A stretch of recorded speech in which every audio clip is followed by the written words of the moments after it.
여러분 안녕하십니까? 2025년 4월 13일 주일을 맞아서 생명의 삶 민수기 13장 25절로 33절의 말씀으로 함께 은혜를 나눕시다. 제가 몇 구절 봉독합니다.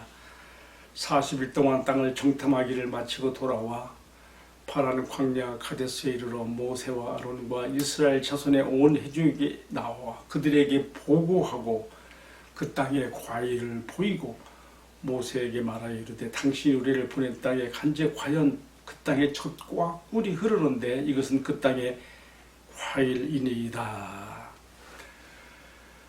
그러나 그 땅 거민은 강하고 성읍은 견고하고 힘이 클 뿐 아니라 거기서 아낙 자손을 보았으며 아말렉인은 남방 땅에 거주하고 헤딘과 여부스인과 아모레인은 산지에 거주하고 가나안인은 해변과 요단가에 거주하더이다. 갈렙이 모세 앞에서 백성을 조용하게 하고 이르되 우리가 곧 올라가서 그 땅을 취하자 능히 이리라 하나 그와 함께 올라갔던 사람들은 이르되 우리는 능히 올라가서 그 백성을 치지 못하리라 그들은 우리보다 강하니라. 여기까지 봉독하겠습니다. 자, 오늘 저는 읽어드린 이 말씀을 가지고 위기에서 빛난 갈렙의 믿음을 본받아 하는 제목으로 함께 은혜를 나누겠습니다. 이스라엘 자손이 마침내 출애굽하여 그 험악한 광야 사막길을 건너서 약 1년 4개월 만에 꿈에도 그리던 그리고 조상들에게 약속했던 그 땅 가나안 국경선 가데스 바네아에 닿았습니다.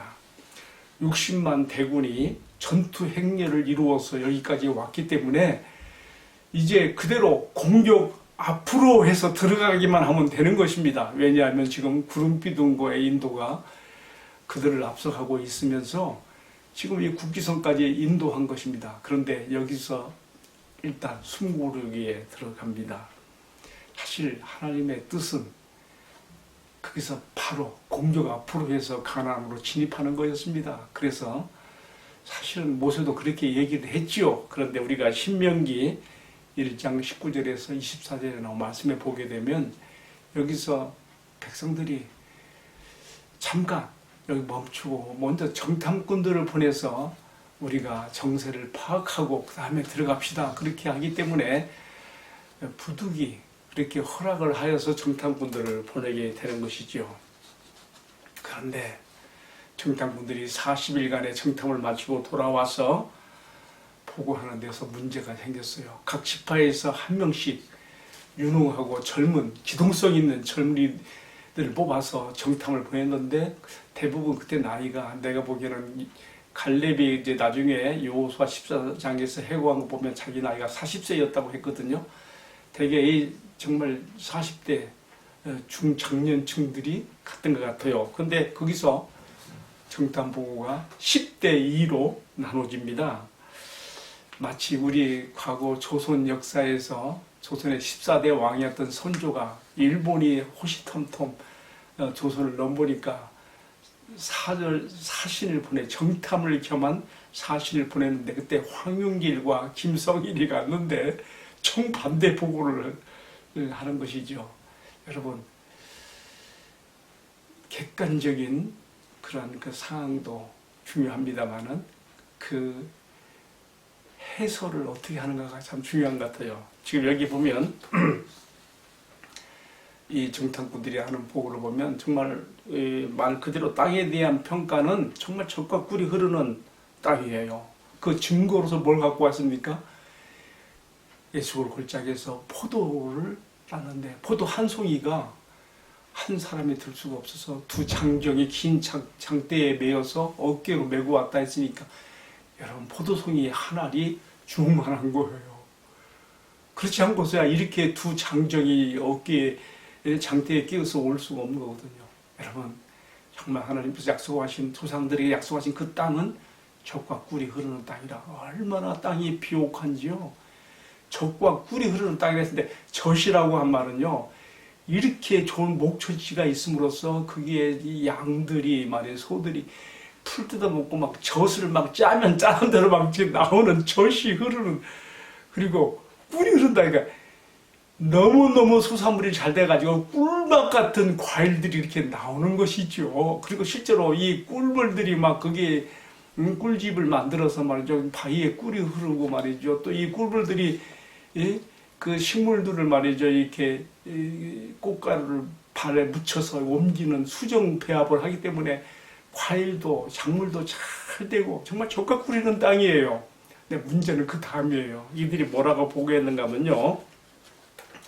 그 땅의 주민들이 너무 강하게 보인다는 거예요. 그들이 거주하는 산지의 성읍과 성벽들이 견고할 뿐만 아니라 주민들이 너무 강하여서 그들이 보기에 우리는 메뚜기 정도에 지나지 않았다라고 자신들에 대한 자아상을, 지금 하나님의 군대인데 이 이스라엘이 자기들을 메뚜기로 그리고 있어요. 그 가나안의 그 원주민들은 네피립의 후손, 막 아낙 자손들, 거인들, 강대한 자들로 막 이렇게 완전히 백성들에게 겁주는 얘기죠. 특별히 그들의 조상 아브라함과 이삭과 야곱이 살았던 곳이 헤브론 지역 아닙니까? 헤브론이 본 이름이 기랏 아르바인데 그것은 또 거기에 사는 거주인들을 아낙 자손이라고 그랬어요. 그러니까 이스라엘 백성들이 이 가나안 땅에 들어가서 가장 가고 싶어하는 곳이 어디겠어요?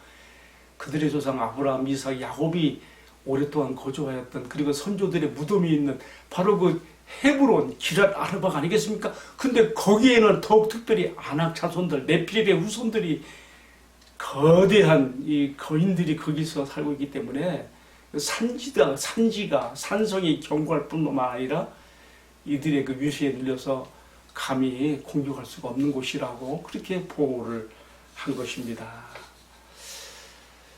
여러분 어떻게 생각하세요? 객관적으로 평가할 때는 이 보호가 맞아요. 실제로 그들은 그렇게 그 땅에 대한 비옥한 옥토라는 것에 대한 평가와 또 그 산지와 산성이 견고하고 사람들이 강대하며 참 대단히 거인들이 살고 있다는 것에 대한 다 맞는 얘기예요. 근데 하나 빠진 게 있어요. 뭡니까? 여기에 대한 해석을 잘못하고 있는 거예요. 우리는 들어갈 수 없다라고 할 것이 아니라 우리를 여기까지 인도하신, 구름기둥 불기둥으로 여기까지 인도하신 하나님께서 우리가 이 땅에 들어가, 그 땅에, 약속의 땅에 들어가 취하기를 원하시니 우리가 들어가자라고 해야 되는 것입니다. 하나님은 빼놓은 채 겁주는 이야기로만 일관하고 언감생심, 꿈도 꾸지 말라고 절망을 그냥 선포해버린 거예요. 그러나 그때 이 목표를 포기하고 하나님을 빼놓은 채 절망적인 보고만 하는 그 10인의 사이를 비집고 갈렙이 나서서 말하는 것입니다. 13장 30절에 나오죠. 갈렙이 모세 앞에서 백성을 안둔시켜 가로되 우리가 곧 올라가서 그 땅을 취하자 능히 이기리라. 참 10일의 말을 뒤집는, 우리는 취하지 못한다, 못 들어간다고 하는 10일의 말을 뒤집는 이 긍정적인 적극적인 믿음의 발언으로 백성들을 안도시킵니다. 그러면서 우리가 이어지는 14장에 보게 되면요, 또 여호수아가 이 갈렙의 말에 합세해서 이렇게 얘기했어요. 14장 4절에 보면 오직 여호와를 거역하지 말라. 또 그 땅 백성을 두려워하지 말고 나가자. 그들은 우리의 밥이라. 그들의 보호자는 그들에게서 떠났고 여호와는 우리와 함께 하시느니라. 그들을 두려워하지 말라. 이것이 여호수아와 갈렙의 주장이었죠. 이 갈렙의 주장에 대해서 여호수아가 거두는 거예요. 그러나 이어진 말씀의 결론을 보면 백성들은 갈렙과 여호수아의 말보다 부정적으로 말한 10인의 말을 더 듣고 그들의 말에 동화되어서 밤새도록 울면서 자신들의 처지를 비관하고 이제라도 애굽으로 돌아가자라고 하나님께 대한 배역, 반역이 크게 도달하게 되는 것입니다. 수기에 보면요, 지금 13장에 오기까지 계속해서 반역이 막 이어졌어요. 이 3대 반역 가운데 하나가 가데스 바네아에서 우리는 가나안에 들어갈 수 없다 하고 애굽으로 돌아가자고 한 이 반역입니다. 그 다음에 또 나타나는 더 큰 반역은 16장에서 이 레이지파 고라의 반역이, 고라가 당을 지어서 모세와 아론을 대적하게 되지요. 또 하나의 반역은 무리바 물가에서 최종적으로 큰 반역이 또 일어나지 않습니까? 이 3대 반역 가운데 첫 번째 반역이 지금 이 가데스 바네아에서 하나님이 여기까지 이끌어오신 것을 무시하고 하나님을 배제한 채 인간에게 누르로만 현실을 바라보고 그 땅을 포기하고 약속의 땅을 포기하고 외국주의로 돌아가려고 하는 백성들의 모습을 우리가 보게 되는 것이죠. 여러분, 이제 우리가 오늘의 말씀을 정리하면서 적용을 해봅니다. 저는 오늘 제목을 위기에서 빛난 갈렙의 믿음이라고 했는데요. 그렇습니다.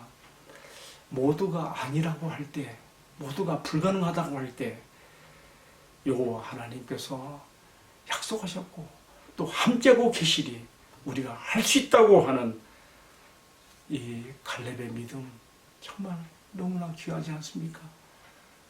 다른 10명의 정탐꾼들은 우리는 그들의 보기에 메뚜기 같았다고 자화상을 메뚜기로 그리고 있을 때 도리어 갈렙은 뭐라 했습니까? 그들을 우리의 밥이라, 우리가 능히 그들을 이기리라. 여호와 우리가 함께 하시니 우리가 능히 가서 취하자. 이게 정반대의 모습을 보여주고 있죠. 결국 함께 하신 하나님을 불신하고 백성들을 절망으로 이끌었던 이 열 정탐꾼들은 이어지는 말씀 14장 37절에 보게 되면 하나님 앞에서 재앙을 받아 다 죽게 돼요. 그리고 이스라엘은 어떻게 됩니까? 하나님을 불신하고 믿지 못하고 원망하고 대적하고 그 모세를 향하여 하나님께 향하여 반역한 이스라엘은 40년간 광야를 방황하게 되는 것이죠. 본래는요, 출애굽에서 가데스 바네아까지는요 10하루 길이면 올 수 있는 거리라 그래요. 그런데 이제 시내산 앞에서 1년간을 야영 캠프를 치고 정착했지 않습니까? 그리고 또 거기서 또 약 3, 4개월을 거쳐갖고 가데스 바네아까지 온 거예요. 11일이면 올 수 있는 거리, 또 기본 훈련을 겸하기 위해서 1년 4개월만 도착한 이 거리를 들어갈 수 있는, 가나안에 들어갈 수 있는 이것을 40년 뒤로 후퇴시키고 있는 모습을 오늘 말씀에서 우리가 보게 됩니다. 하나님께서 말씀했어요. 애굽에서 나올 때 이 오합 주졸들이었지만 이들에게 하나님 언약을 맺으시고 여호와의 군대로 거듭나게 하시고 군 편성을 할 때 20세 이상으로 60만 대군이 조직되지 않았습니까? 행군 대열로 해서 광야를 지나간 거예요. 근데 불신앙하기 때문에 하나님께서 뭐라 했습니까?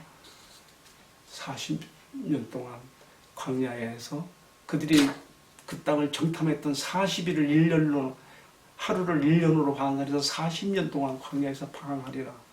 그리고 그게 다 없어지고 제2세대가 들어갈 것이라고 말하지 않습니까? 물론 여호수아와 칼렙은 믿음을 가졌던 이 두 사람은 함께 들어가게 되지요. 그때 20세 이상으로 군편성했기 때문에 20세 되는 사람들이 40년 지나면 60세가 되는 그때까지만 그들의 생존을 하나님께서 광야에 두시고 출애굽 2세대가 들어가게 만드시는 것이죠. 그러니까 하나님께서 백성들의 배반과 반역에도 불구하고 하나님의 뜻은 결코 변경될 수 없어요. 시간은 좀 늦춰지더라도 제2세대를 통해서 하나님의 그 뜻을 이루신 것을 볼 수가 있습니다. 자, 오늘 말씀을 마치면서 저는요, 모두가 다 안 된다라고 할 때에 그들은 우리의 밥이라고 하며 능히 들어가 취하자고 했던 여호수아에 가졌던 그 믿음이 얼마나 귀한 것인지, 우리는 그때 나이가 이 여호수아 나이가 40살이었어요. 우리가 여호수아 14장 6절로 12절에 보게 되면 여호수아가 가나안 정복 순례를 치르고 들어갈 때에 여호수아에게 하는 말이 있어요. 당신과 내가 45년 전에 가데스 바네아에서 했던 일을 추억하면서 지금 가나안 땅에서 가장 정복하기 어렵다고 판단되는, 그러면서도 가장 중요한 요충지이며 또 아브라함, 이삭, 야곱이 살았던 바로 헤브론, 그 땅을 손도 못 대고 있을 때에 이 갈렙이 나서면서 그 땅을, 그 산지를 내게 주소서 하면서 하는 말이 있습니다. 여호수아 14장 10절에 이렇게 말했어요. 이제 보소서, 여호와께서 이 말씀을 모세에게 이른 때로부터 이스라엘의 광야에서 행한 이 45년 동안 여호와께서 말씀하신 대로 나를 생존하게 하셨나이다. 오늘 내가 85세로 돼 모세가 나를 보내던 날과 같이 오늘 오히려 강건하니 나의 힘이 그때나 이제나 일반이나 싸움에 나가서 있사온즉 이제 그 산지를 나에게 주셔서 내가 들어가 취하게 하소서. 이 칼렙이 그 45년 전에 그 믿음이 변함없이 더욱 출중하게 자라올라서 85세 때 이렇게 말하는 이 칼렙의 믿음 너무나 귀하지 않습니까? 왜 이런 얘기가 여기 써있냔 말이에요. 하나님께서 이렇게 말씀하시는 것입니다. 너희의 인생의 날들 가운데 너희가 나이를 먹을수록 겉사람은 부패할 수 있겠지만 너희 속은 날로 새로워서 너희가 늙은 청춘으로 젊은 늙은이로 좀 말이 좀 과했습니까? 노익장이라 그러죠. 너희 믿음은 더욱 성숙하고 더욱 불타오르고 더욱 강할 수 있는 젊은 노인이 될 수 있다고 말하는 거 아니겠습니까? 저는 이것이 부러운 것입니다. 오늘 이 말씀의 시청자 되시는 여러분들과 저에게 동일하게 응하여 우리도 남은 일생을 정말 가역 같은 믿음으로 주님을 기쁘시게 하며 가나안으로 상징되고 특별히 헤브론으로 상징된 조상들의 약속의 땅, 여기 상징이죠. 우리의 주님이 주시는 기업에, 영원한 천국의 기업에 들어가서 영광을 누리게 되기를 주님의 이름으로 축복합니다. 함께 기도하겠습니다. 주님, 나이가 들어갈수록 몸은 약해지지만은 겉사람은 날로 새로워져서 전능하신 주님의 손에 붙잡힌 자로서 남은 인생 주님께 더욱 영광을 돌리며 믿음으로 주님을 기쁘시게 하며 주님께서 이루어 주시는 놀라운 일들을 경험하는 저희들이 되게 하여 주옵소서. 주 예수님 이름으로 기도하옵나이다. 아멘. 예, 마쳤습니다. 감사합니다.